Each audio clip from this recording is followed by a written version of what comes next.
Welcome you to the second hour of Mind Shifters Radio. Today is Wednesday, August the 23rd, 2023, and our call-in number is 563-999-3581.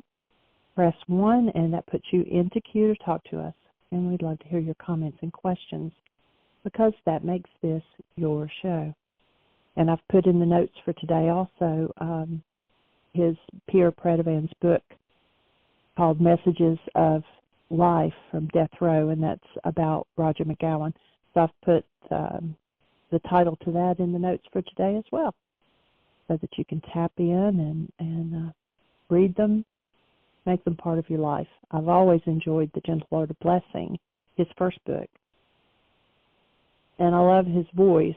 It's very soothing just to listen to him talk, and so I hope you did enjoy that. I announced at the beginning of Dr. Tim's hour that I did text with Dr. Tim earlier today, and he got to go home last night about 6:30, and he's doing well as someone who is taking good care of him. And so continue to send loving blessings for healing for Dr. Tim, his knee. And I'm going to welcome Michael at this time. Thank you, dear heart, and I certainly join you in sending blessings to Dr. Tim and his knee and his needs and life. So appreciate all that he does to support so many people as part of this show. And we appreciate you being connected, providing a set of listening ears that literally takes the energy of this understanding into different geographic locations in the world. You know, there's an interesting phenomena that occurred that when you understand the actuality of the world and the physics of the world and the quantum physics and such, it becomes quite obvious. But there are several times in history where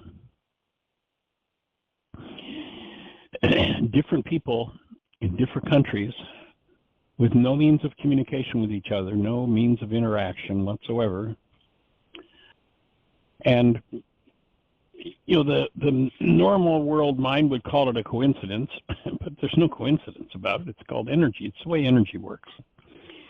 That in several different places simultaneously, people have applied for patents for new, revolutionary, and identical products. The same day, the same time, the same year in Italy and America and South America. Like, how does that happen? Well, if you introduce a frequency into the world, any mind that is ready for it will be able to tap into it and pick it up. So one of the things that we're doing with this show is with our radio archives, with our YouTube channel, with our app, with our 20,000-page website. What we're doing is bringing literally the energetic frequency of a higher level of understanding than the world has been stuck with for a long time, bringing that to individual minds, and each individual mind who engages in it strengthens the energy of it. The physicist Yeshua 2,000 years ago said a little leavening leavens the whole loaf. He was not talking about bread. He was talking about humanity. And so just to bring this thinking into the world and then to share it with another means to double its energetic impact. And when he spoke of the little leavening, he was saying enough people, enough human forms that understand the truth of how creatorship works, facilitate the bringing of that understanding into physiology, into our expression. And when that energetic dynamic becomes strongly enough reinforced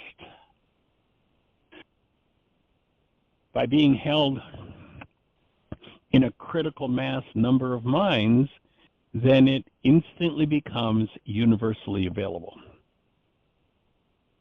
So if you think about, these places where inventions have been patented. So Bill in, Wisconsin gets an idea. If we listen to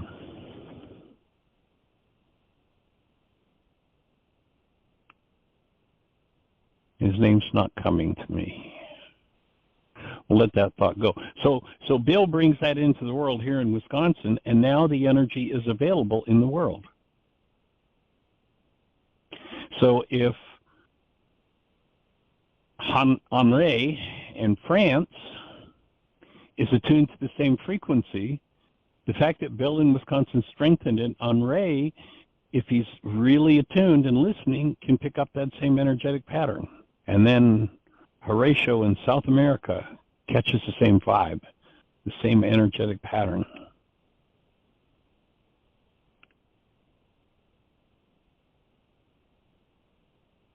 So the objective of everything that we do is to bring this to enough minds who will engage the tools that together we strengthen the existence of it energetically on planet Earth. And when critical mass happens, it will become obvious to everyone. And we're holding the space for the truth of human life, for the fact that each of us is created of the same essence as the Creator. Each of us is created of love and have the potential to live out of that mind of love 24/7, 365. No matter what's gone on in our previous generations.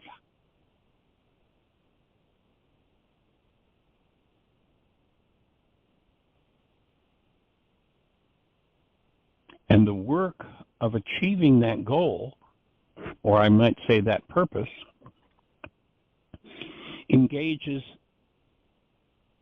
involves every tool that we're speaking of. The primary tool being the forgiveness process. The first time I taught, why is this happening to me again, was about 43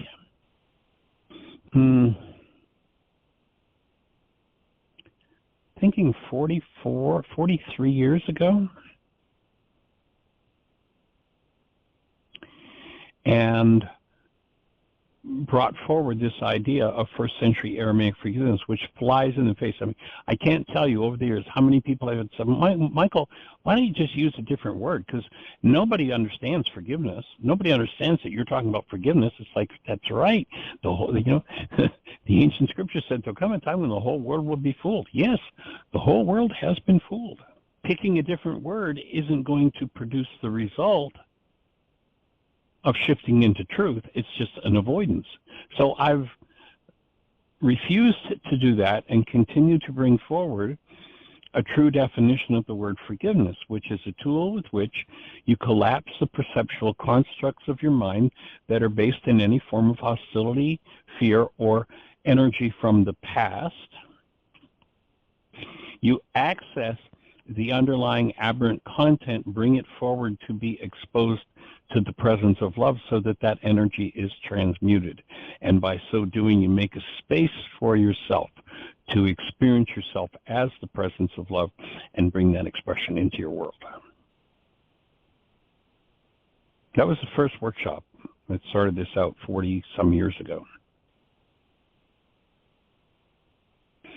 And then that workshop expanded, and it moved into the realm of healing through relationships. And then healing through relationships moved in the direction of looking at creatorship and became on creating consciously. Moved into the arena of communication and became communication. Did you hear what I think I said? Took into account the power of understanding and establishing and acting in accord with your purpose. Became the next focus. And so that became purpose, personal power, and commitment.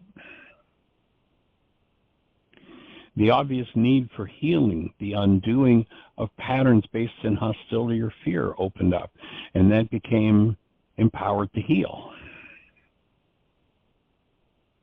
So each workshop has been an expression of, an extension of that original forgiveness tool and the workshop on forgiveness.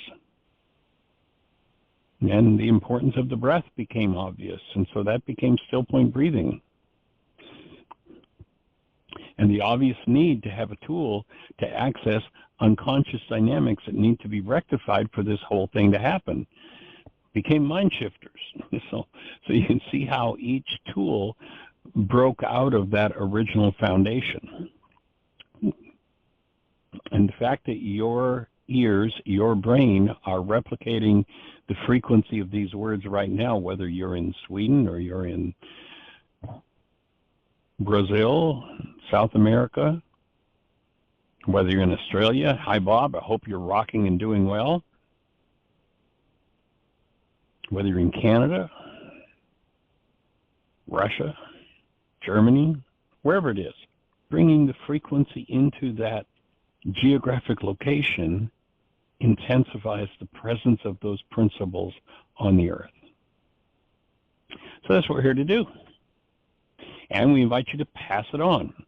You know, if you're not using the forgiveness app, you know, we have an app for that, you know, and it's the only app in the world that's based in actual first century Aramaic forgiveness. It's free.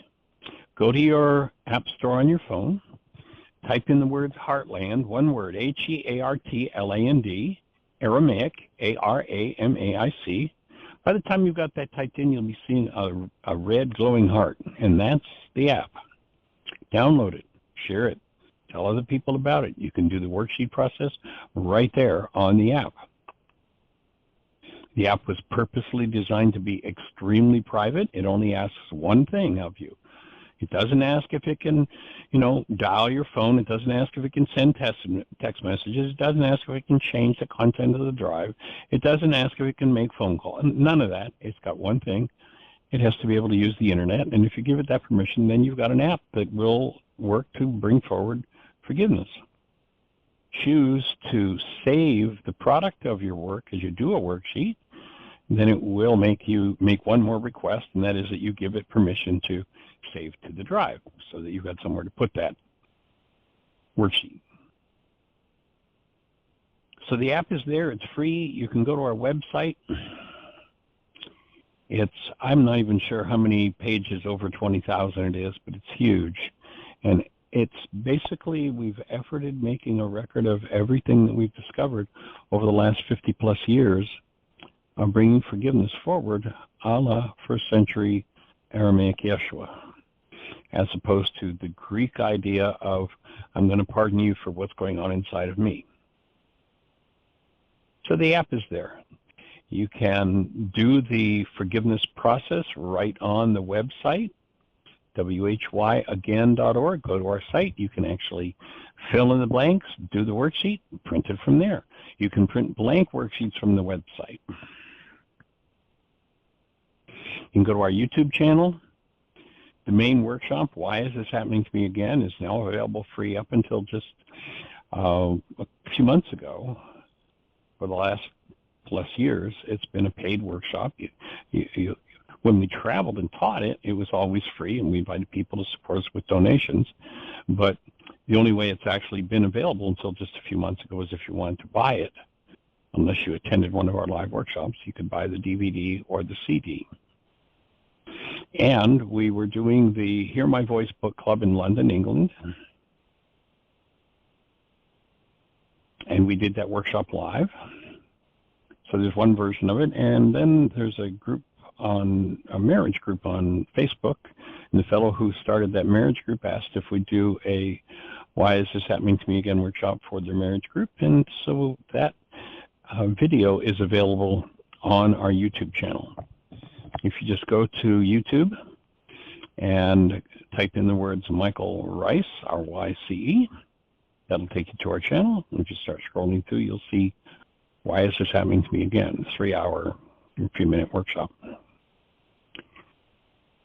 So we're constantly building more and more ways to make deeper and deeper levels of understanding of this work available. And at the same time, we're doing our own work. For me personally, having developed this and done my work over the last 50 years, the last 2 or 3 years has been some of the most profoundly impactful and important work that I've done in the 50 years that I've been doing my own personal work.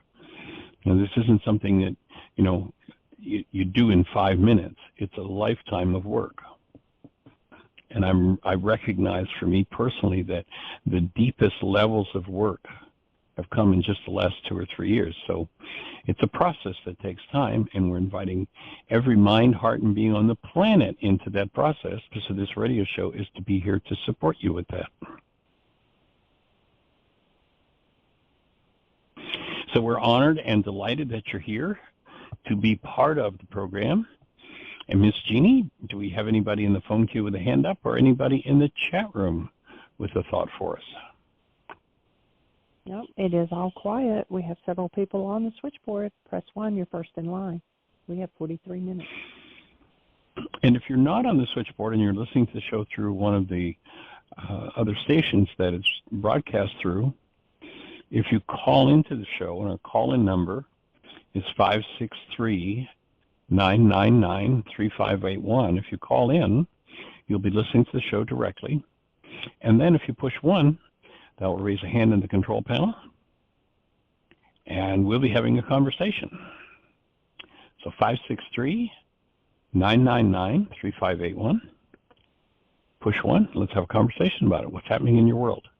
How are these tools impacting your life? Is it making sense?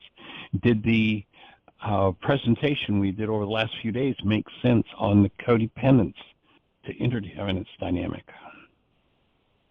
And are there any questions in regard to that? It's a rather profoundly impactful way to understand how and where our mind makes up its behaviors from, especially when somebody says, I don't know why I did that.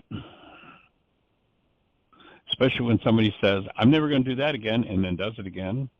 Wait a minute, what's going on here? Why is this happening to me? Why am I doing this to myself?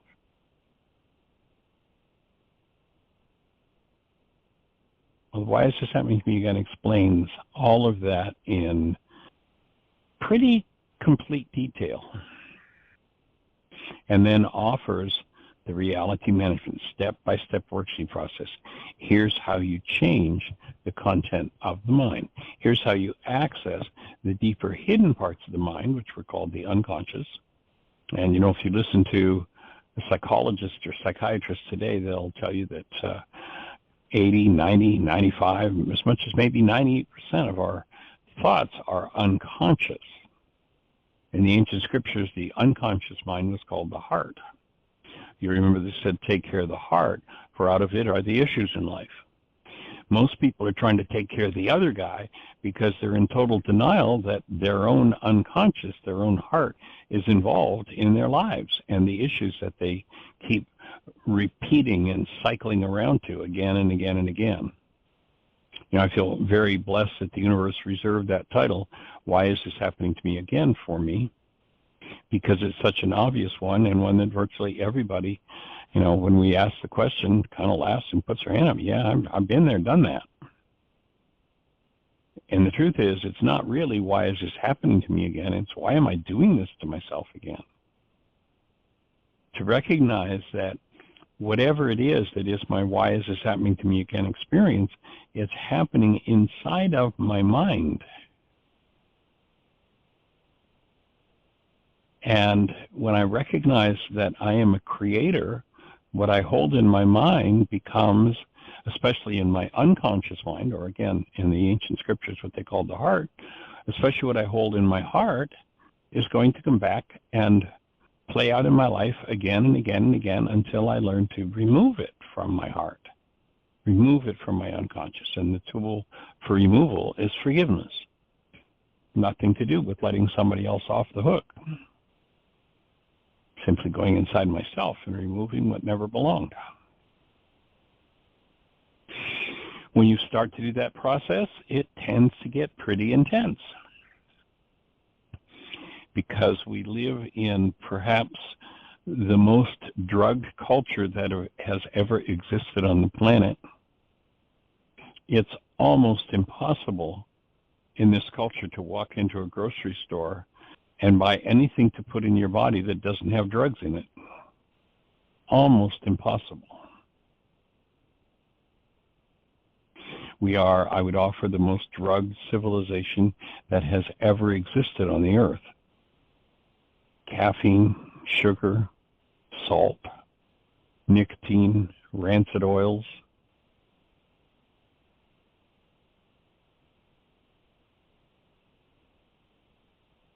Toxic water. They're all things that lower the vitality of the human energy system. And when the human energy system has its vitality lowered, then it can hide things from itself. The idea of this work is to bring everything out of hiding that your whole family system, no matter how far back you go, if you go back generations and generations, thousands of years, what's still being hidden in your family system that somebody, 2,000 years ago didn't want to look at and didn't want to deal with? Then dynamics are moving from generation to generation to generation.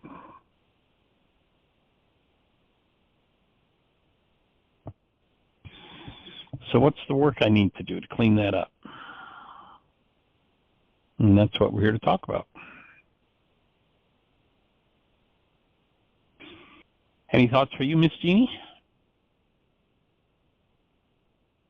No, except, the last 4 days anyway, you have been talking about the pseudo-solutions, and I am putting those shows under the special shows, so you'll be able to go back and listen to those. And those come from a worksheet that was created, expanded during the Codependence Intensive.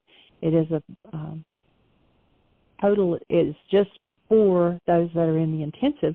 However, if you've listened to the shows lately, you've gotten a good piece of those pseudo solutions and being able to identify, what part of this is learned from a power person or from their power person and gets passed down, and a way to get to a solution to that. And I do have 2 more that I need to put up there, but I've got 3 out there right now. That's awesome, sweetie. Thank you.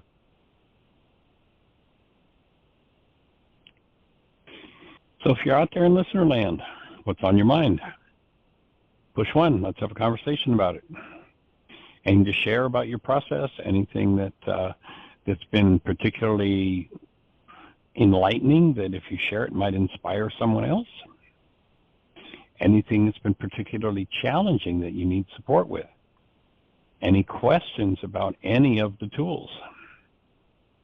Any of the processes that we're talking about? So hands are up. So I'll just add, I've been working with someone, and one of the questions that they ask me is, they realize like there is a person that they're physically attracted to, apparently, and they realize that it's a toxic relationship, and they pull away from it and start to work on themselves, but then they want to get pulled right back into the same. They want her back, even though he knows that that's a downfall for him. And so that's a challenge that he's been working with is, it's kind of that battle between carbon-based memory and the lust versus the spiritual part and what he knows he needs to do, and the conflict between those two and how to resolve that. If you look at the workshop Healing Through Relationships, one of the things that we talk about is relationships based in matching bags of garbage, and that we're drawn to people who are going to show us what it is that we need to deal with. And so the relationship itself is never actually diseased. It's that the people in the relationship are diseased. And the relationship brings those things up. And when people live in denial, whenever I think or speak as though something outside of me is the cause of what's moving inside of me, then I'm in a state of denial, and I have to dissociate from the truth of what's moving in me. And so to embrace and to hold and to walk through those things and recognize that if I can't maintain the active presence of love in this situation, I have a problem. Now, most people say, well, if I am in pain, subtitle, I can't maintain the presence of love in my own physiology with this, then it must be their fault. And so the workshop is not healing your relationships. Originally, when I started to teach it, that's what it was called. And then I realized there's no such thing as a diseased relationship. There are people who bring diseased parts of their own minds into relationships and project those parts of their minds on their partners. And that the interaction between a partner who knows how to show you what's painful in you gives you the opportunity to forgive as to that pain, and you get to get free of it. And the person who's living in the mind of denial says, no, I don't need to be free of this. I need to be free of them. They're the problem in my life. And of course, everybody has a right to say, enough is enough. I'm out of here in relationship.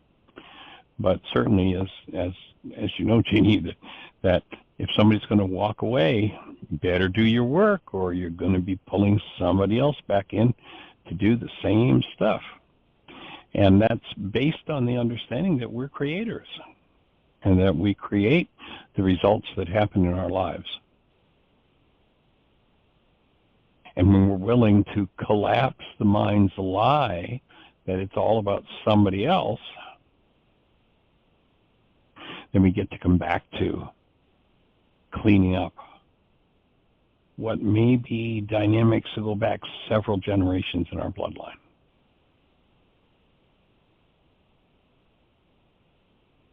And in working the other day, he also realizes that it's the relationship that he had with his mother, and that he never got settled with his mother, and so he keeps drawing in different women, and especially the most recent one, who shows him the exact same things that his mother showed him.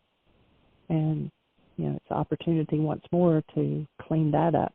And one of the things that came up was that his mother would not allow him to express emotions, like, stop crying, or I'll give you something to cry about, that kind of thing. And you're not allowed to be angry, even though I'm angry with you, and those type of things. And so he shut it all down. And now, actually, it took probably 15 minutes to get him to identify an emotion. He could keep coming up with thoughts, and he could identify even the feelings, like the pain in the pit of his stomach, or feeling like his chest was heavy or whatever. But to put a name to the emotion, he had a really challenging time doing that because he had never been allowed to express emotions or identify emotions. Stuck in his head. That's a really common way of holding thoughts that you pretend are emotions but really aren't. We have if you go to YouTube, there's a cute song, a gentleman that was a original music director at Heartland back 30-some years ago.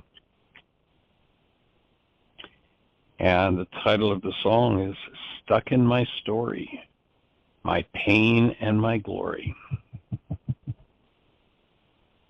And most people's minds replay their stories over and over and over, relationship after relationship, circumstance after circumstance. And when people hear the title of my book, they go, yeah, people have done that to me before. Yep, that why is this happening to me again that's out there that comes and gets me? It's terrible. And it takes a significant amount of understanding and work to go, oh, the why is this happening to me again that I really need to deal with is the one that I impose on myself from in here. That's the why is this happening to me again. The world is just here to help to show it to me, to resonate it. That's why we, through resonance, draw people who have similar issues. The matching bag of garbage. The person who's got the fear is going to draw someone in who's got the rage. The person who's got the rage needs someone who has the fear. And so each one in that relationship situation, if they step out of blaming the other, has the opportunity to learn to forgive what it is in themselves that keeps filling their minds with this pain and trauma. As opposed to the why is this happening to me again experience being something that's imposed from the outside. And when I begin to clean up my mind energy, if you go back into the opening words in the book of John where we're told it says, in the beginning was the Word and the Word became flesh. In Aramaic, that's not what it says at all. What it says is, in the beginning was the mind energy, and the mind energy became flesh.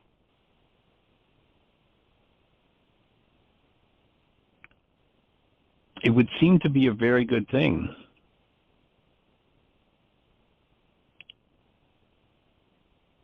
to begin to recognize that if I'm going through this again,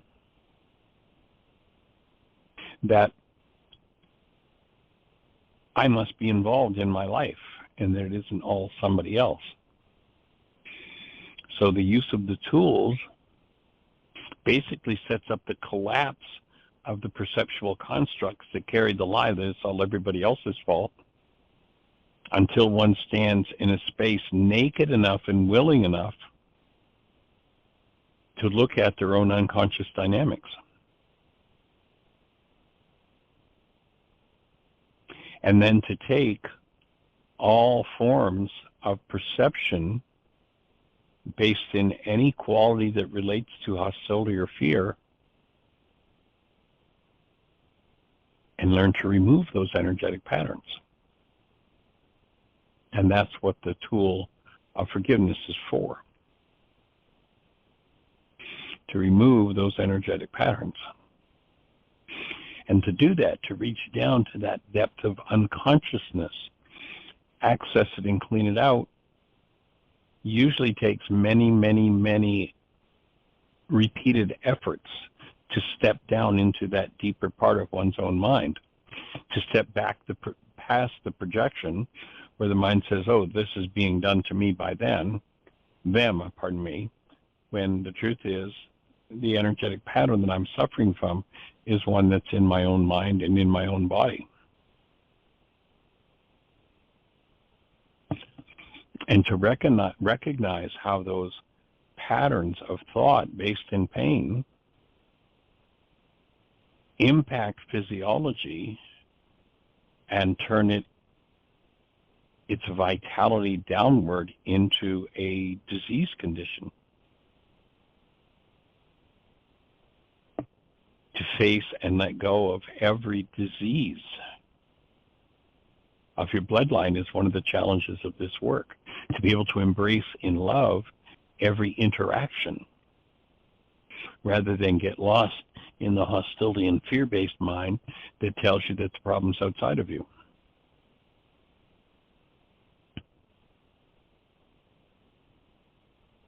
So that's what we're here to do, is to share that with you, and we'd love to hear your voice. What's happening in your world?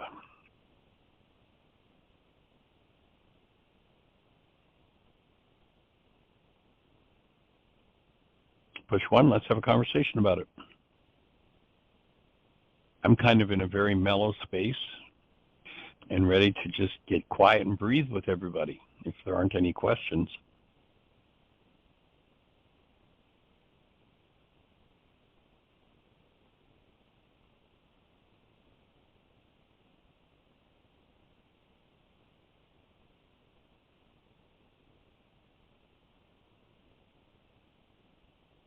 There are no hands up. Say again, sweetie? I said there are no hands up. So have we completed with the pseudo solutions that we're going to do? Yes. Yeah, we're complete with that. And I'm kind of in this mellow space where I'm kind of complete with what I've got to say. If nobody has a question or a thought, I would rather continue the conversation. That's what we need. There you go. Hey, welcome. All right. So it's area code 360. You're on the air. Good morning. It's Julia. Hi, Julia. How are you, young lady? I'm doing well. How are you? I'm rocking, doing well. How's the impact of your still point breathing session from this past weekend unfolding in your world? It's still unfolding, and as you know, I had a big blow up with my dog, and then my other two dogs then were sick afterwards, so I had to take them to the vet. And luckily, the eldest dog is he just for some reason didn't want his breakfast that morning, but he hasn't gotten any other symptoms. And they did a senior panel on him, and he's in really good health. So his kidneys, his liver, everything's functioning really well. And so that's nice to know. And so then you know, like after all your children and your family are sick, then my body starts to get the symptoms and is exhausted, and so yeah, that's kind of where I'm at. But it's all good, and but I've been thinking a lot about bringing love, conscious, active, and present. And I know you talk about thinking about a newborn baby, but sometimes, like when you're in the thick of it, it's kind of hard, like to bring up that yes, that energy. And so I just wanted to see and hear your thoughts about that. Well, that's one of the reasons why we suggest that you enter into a practice of developing your relationship with yourself as love and bringing love present into your physiology. For me, just about every morning before I get out of bed, I've spent time just tapping into the presence of active love, extending it throughout every cell in my structure, especially if there's anywhere where there's some sort of irritation or pain or what have you, and breathing and bringing love present to my own physiology before I get up and do the world. And, that becomes a practice, and when that is your practice and you're challenged, it's going to be a whole lot easier to step into that space than waiting for, there's that old story about it's hard to remember that the objective was to drain the swamp when you're up to your bippy and alligators. So rather than waiting for the crisis to come and then say, I better go practice being love now, to step into that practice on a regular daily basis, where you just get quiet and just feed the presence of love, bring forward the presence of love, extend it into your own form, extend it, use your mind to extend it to especially the people or situations that are a challenge for you, so that if the actual challenge shows up, you've got the practice of bringing it forward, and it becomes easier and easier. So that would be one of the tools. That's the reason for the tool called My Commitment. If you go to the website, you'll see under My Commitment that there's a first-person commitment, and we encourage people to use that in the mirror, and tapping into themselves as love and bringing love present, and determining, speaking to yourself in the mirror, I promise to trust myself enough to be willing to hear and speak the truth and treat myself lovingly, gently, and respectfully in my thoughts, my words, my actions.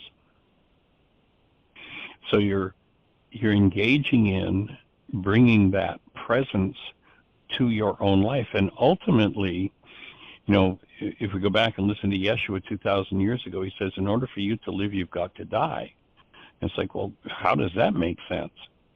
Well, the self that most people live out of is a false, trauma-based self that's just a set of ideas stored in the mind.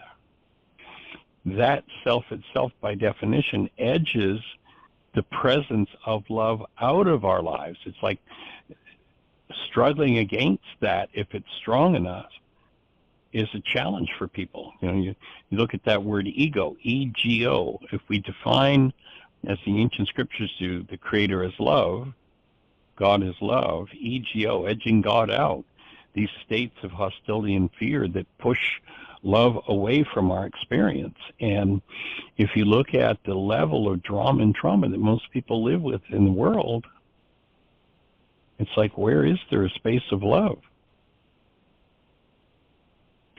And, one of the things, like, for instance, with our granddaughter, she's now 5, but she was, right from when she first started to use words, one of the things that Jeanie and I would model for her would be, I'd turn to Jeanie and say, Jeanie, why are we here?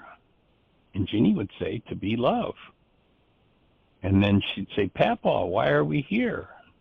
And I'd reply, to be love. Now, at the age of 5, if you ask Arya why we're here, she's really clear. We're here to be love. And, right from the get-go, that's been our practice. When she's here during the day, she'll be the one who leads us through a meditation, guides us to get quiet, go inside, breathe, tap into love, because that's what she was raised with. And sadly, a lot of stress and strain. I was talking to someone, actually a professional, just the other day, who's got a small child that's about 3. And I was visiting them, and I acknowledged the sweetness and the beauty of the child. And I was kind of surprised because, the child was an active child. It was around with us there, and, it could be a distraction. But I acknowledged what a sweet smile this little girl had, and just how, her presence. And her mother, a professional, came back with the words, yeah, well, they're like this now. Well, they're, 3 and such, so that when they get older, you don't kill them. And it's like, Mom, do you have any idea what you just said?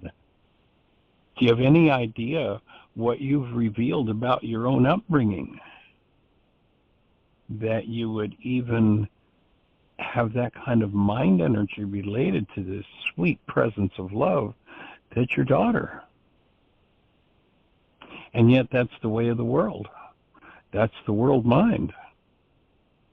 And sadly, we weren't all brought up from day one with Mom and Dad and Nini and Papa saying to each other, why are we here? To be love. And then when we find ourselves not being able to be love, to own it, to communicate about it, to clean it up, and to support her in being able to clean it up. If things come up, well, gee, sweetie, notice that you're in that upset state. And why is it that you're upset?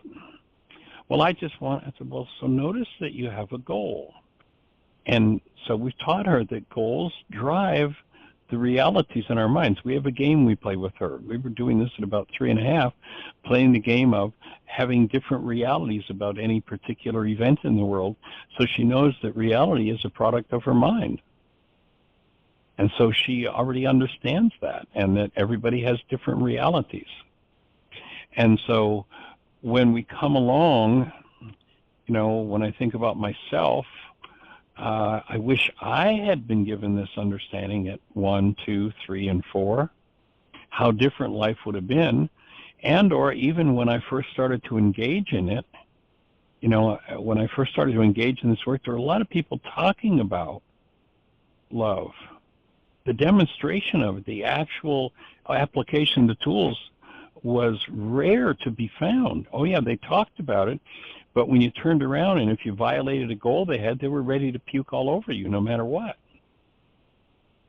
It's like, well, this isn't what you've been teaching. This isn't, what are you talking about? And so it's the practice, and I like to refer to what I call the rule of the 3 Ps. Practice, practice, practice.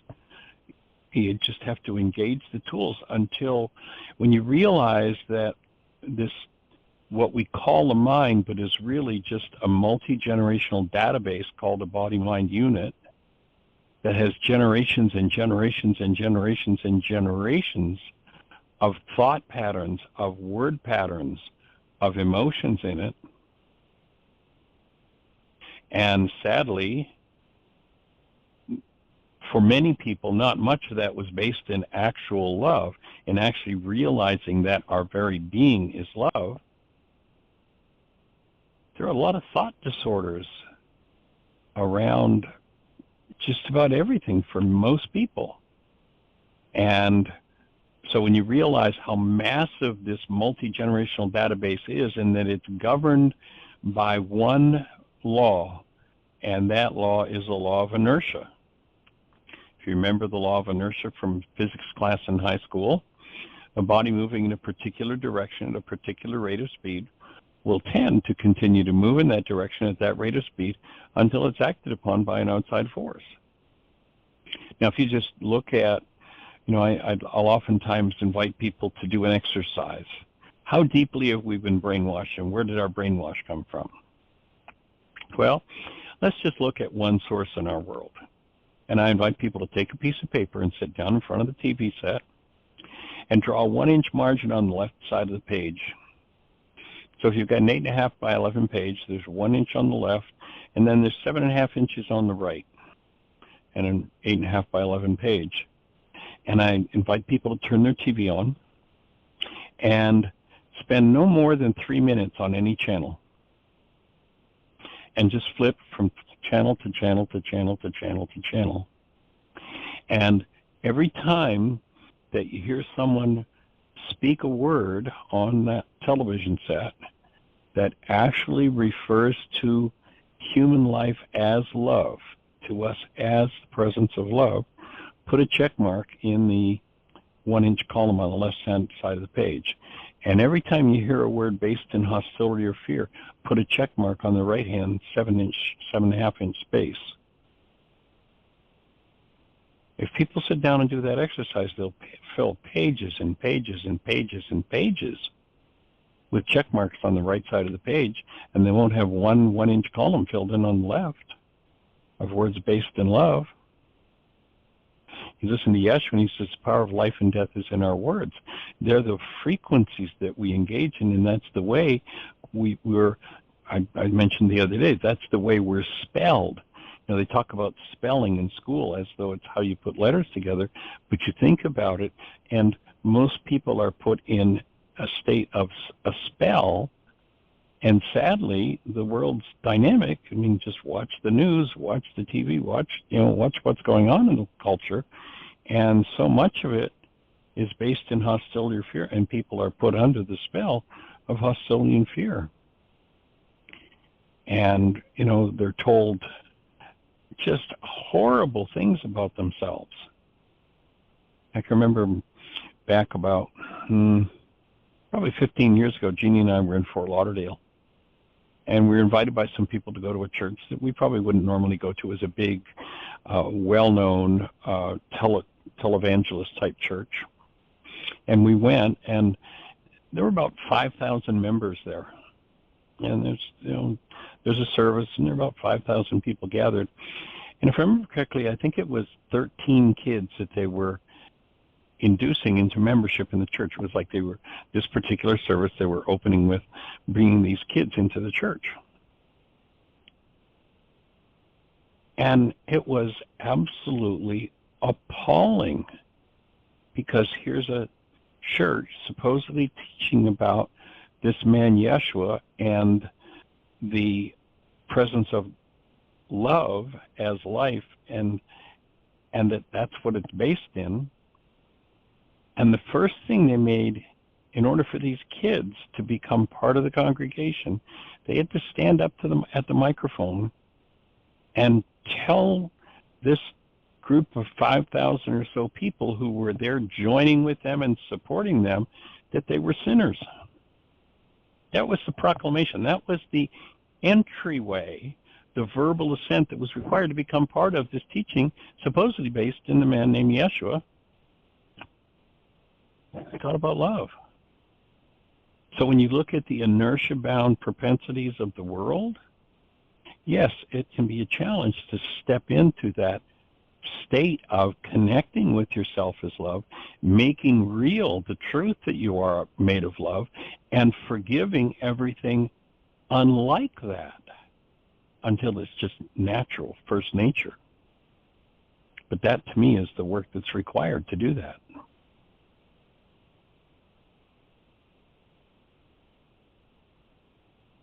Does that fit? Does that make sense for you? Yes, that was awesome. And I think about like Hebb's law, like what fires wires.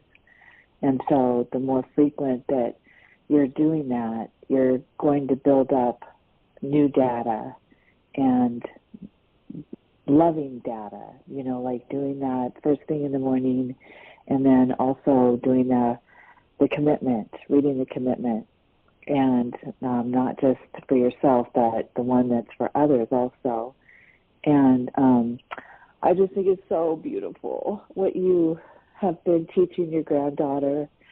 And I just, really would have loved to known of this work when my daughter was born, and that I could have presented it to her. And, the thing I did when she would kind of lose her temper and stuff was I would just embrace her and I would sing to her, love feels better than anger.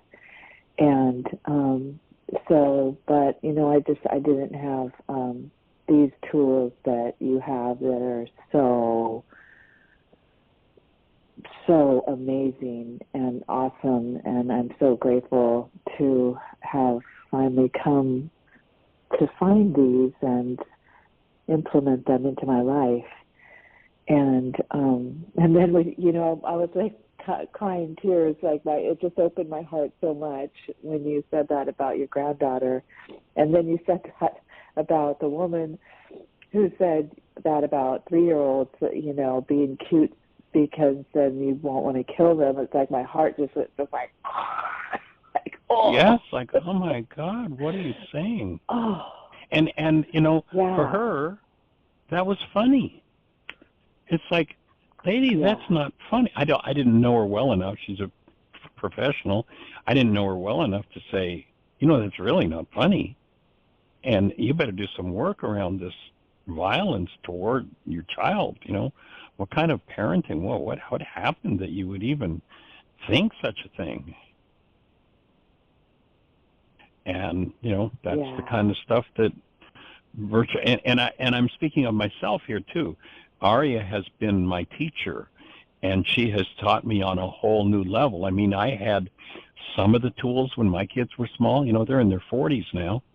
And so I had some of the tools when they were small, but I didn't understand it on this level. I wish I had understood it on this level back when they were small, but nobody had them. I couldn't, I looked, and I looked, and nobody had them in a way that, here's how you can do it. And to me, that's one of the reasons why we, for instance, do this radio show, why our tools are all out there available free to anybody that wants to put them to work. And the radio show's here to ask questions, to get refinements and support, because it's time for the game to change for all of us, all of humanity. Because no matter who it is, people who, in the culture that most people would think of, and the first thing they do would be sending violent thoughts to them because of the violence that they do. It's like, to me, it's like, I wouldn't want to live in that violent person's body, because what have they been through? What kind of trauma? What's happened to them? And can we have compassion even if they've offended or damaged us? Can we have compassion in recognizing that's somebody who's in deep pain, and what's needed is not punishment? We live in there's another big insanity in our culture. We have a penal system. We have a system of penance. Let's see, if you've done something bad, we'll inflict pain on you so you'll get better. Like, hello? Is anybody home? Who got better at functioning as love by having pain and punishment inflicted upon them. Yes, I think we need, for instance, a system of prisons, because there are people who just are not safe in the culture. But do they need to be penance colonies? No. I think we need a system of prisons to protect people against themselves, and yes, to protect society against people who are violent, but we need spaces for those people that are healing spaces, that we can shift this energy of violence and put an end to it in the culture and on the planet. It's like it's time for that to happen.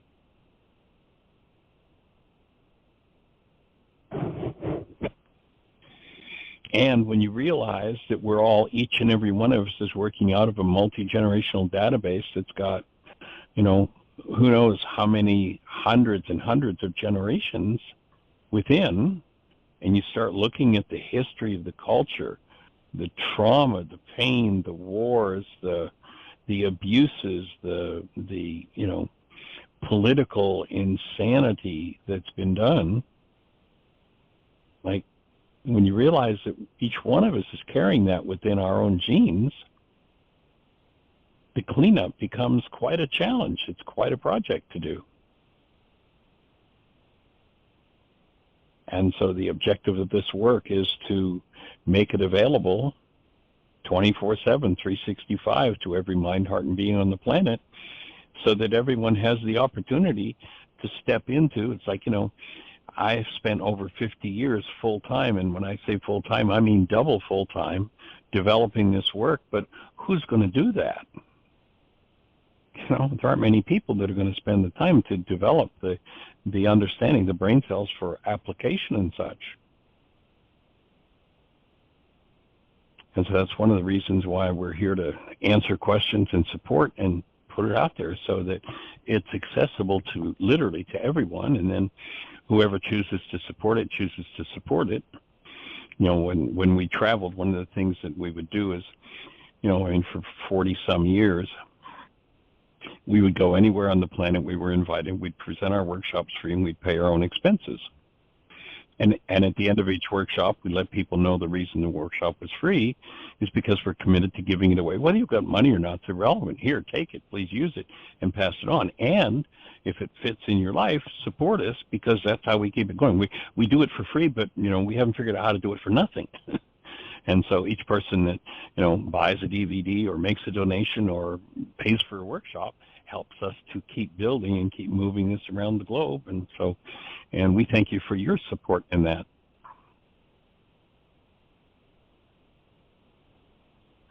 Well, I am really, really, really deeply grateful that I've found you guys, and it is my pleasure to support you in any way that I can. And I'm, you know, this is my new gospel, and I'm preaching it to all my friends and family. And it's really such a blessing. And I really liked the first interview also, and I purchased a book called 365 Blessings to Heal Myself and the World by Pierre Pradervand. Yeah, awesome. Pradervand, yeah. So this is just such a joy, and has enhanced the quality of my life, for sure. Sweet. And so, well, thank you so much for saying thank you. Yeah, thank you. Awesome. Can't say it enough. All right. I'm so grateful. All right, blessings. Okay, well, Blessings. The show's going to cut us off any second, so thank you, everybody, for lending us your ears and being part of the conversation, and have a blessed one.